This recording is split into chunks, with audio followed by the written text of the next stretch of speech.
రామో విరామో విరతో మార్గో నేయో నయో నయః వీరశక్తిమతాం శ్రేష్టో ధర్మో ధర్మ విదుత్తమః. భావం: తన రాజ్యంలోని ప్రతి వ్యక్తి తుష్టితో పుష్టితో తొలతూగుతూ ఉండేటట్టు లోకోత్తర భావనలతో ప్రజలను పాలించిన రామభద్రుడు రామంగా కృషి చేసిన నిర్లిప్త భావం వల్ల విరాముడే అయినాడు.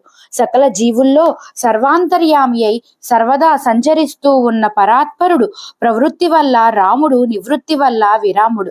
ప్రాణికోటికి పరమగతిని ప్రసాదించే ప్రభువు అవటం కూడా అతడు జీవితానికి పూర్ణ విరామం కూర్చగల విరక్తుడు.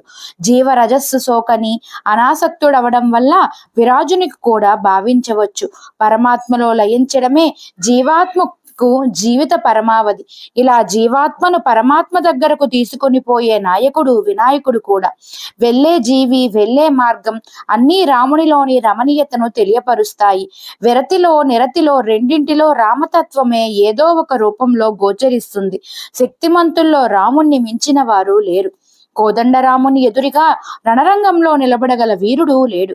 కానీ రాముని నిజమైన శక్తి అతని భుజబలంలో గాని కోదండంలో గాని లేదు.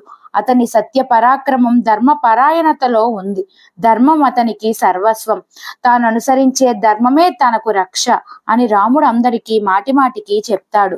విభీషణునిలోని ధర్మమే అతనికి రామాశ్రమం కల్పించింది. రాముడు రూపెత్తిన ధర్మం రామునికి తెలిసినట్లు ధర్మరహస్యాలు మరెవ్వరికీ తెలియవు.